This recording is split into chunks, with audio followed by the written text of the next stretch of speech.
The story begins a year ago. A year ago, as an ordinary programmer in Shenzhen, he, like countless other single young people, was looking for a sincere relationship on a dating app. Then he met Liu Jia, a girl he once thought was destined for him. Liu Jia not only had a sweet appearance but also a stable job in e-commerce. More importantly, she wasn't like some other girls who are vain. She didn't want luxury goods, didn't go to high-end restaurants, and even took the initiative to help Yao save money. She was gentle, considerate, and thrifty, practically the embodiment of a virtuous wife and good mother. Who wouldn't be smitten? Yao quickly fell for her. Just a month later, they started discussing marriage. Liu Jia made only one request: to buy a house. He said that according to the customs in his hometown, the man must have a house before he can take someone home to meet his parents. L1 thought this was reasonable and immediately started the process of buying a house. However, the reality was that he didn't have enough money at hand. At this point, Liu Jia very considerately offered to help by contributing 30,000 yuan for the down payment. They would pay the mortgage together, and he even helped Yao choose the neighborhood. This selflessness and thoughtfulness made Yao completely believe that she had found true love. But unexpectedly, just as Yao was immersed in the joy of soon having a family, life dealt her a heavy blow. After buying the house, Yao thought they would eventually get married, so she suggested adding Liu Jia's name to the property deed. However, he firmly refused. The girl just smiled and said, "Oh, there's no need to write my name. This house is meant to show my parents, to prove your capability." This statement made Yao's heart surge with emotion, and she secretly vowed to cherish this girl. However, right after the house was handed over, Liu Jia suddenly disappeared, not answering calls, blocking on WeChat, and cutting off all means of contact. After being blocked from accessing the money, Yao was stunned, and only then did she realize, have I been deceived? So, he went to the reporters to expose the situation, and after an initial tally, it turned out that in the community where he bought the house, there were 36 male owners who had the exact same experience as him. At this point, a large group of ex-boyfriends emerged. Some had bought in the same building, others in the neighboring community, and even the home buying process was identical, with the same 30,000 down payment. They all ended up with mortgages. What's even more coincidental, all their ex-girlfriends were actually named Liu Jia. Ex-girlfriend named Liu Jia. Ex-girlfriend named Liu Jia. Liu Jia is my ex-girlfriend. Liu Jia is my ex-girlfriend. Liu Jia is my ex-girlfriend. Eventually, they discovered that Liu Jia's true identity was the top real estate sales champion among the audience champions. He wasn't there to date, he was there to sell houses. People used to say if you have many ex-girlfriends, you could fill a table.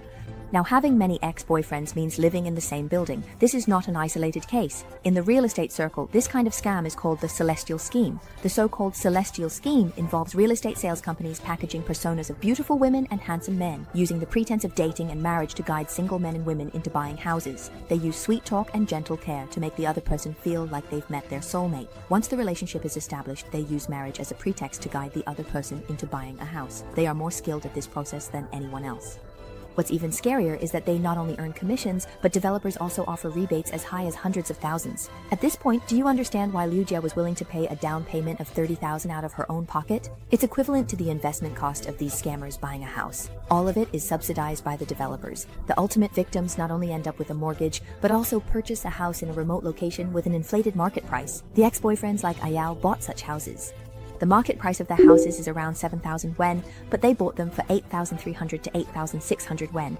By the time they realize it, they find that the other party neither took their money nor left any direct evidence. All the purchase contracts were signed voluntarily by themselves. Legally, this doesn't even count as fraud. It can only be considered moral deception. This type of scam is not an isolated case. Take Ms. Li, for example, who was also tricked into buying a house. She met a perfect boyfriend who was not only handsome and wealthy, but also proactively gifted her a house.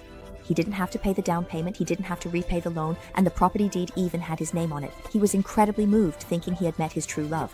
However, after the purchase was completed, the other party disappeared, and only then did he realize that this so-called boyfriend was actually a real estate sales agent. Why have these kinds of scams become more frequent in recent years? The reason is simple. The real estate market is sluggish, and developers are unable to sell their properties.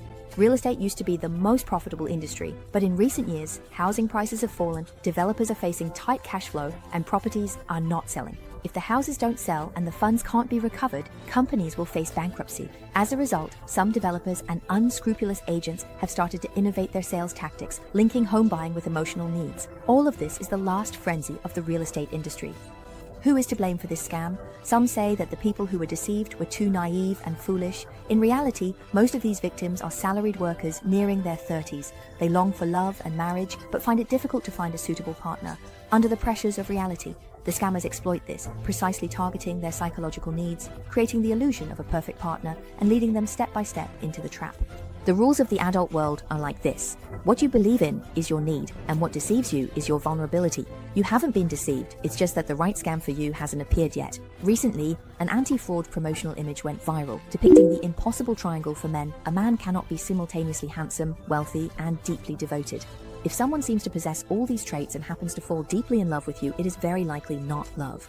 He is a scam, and it's not just men, women are the same. When a man is tall, handsome, and successful, or when a woman is gentle, beautiful, considerate, and virtuous, and they are not only wealthy, but also treat only you well, then there's an 8 or 9 out of 10 chance that you are right in the middle of a scam. Scammers always exploit human nature.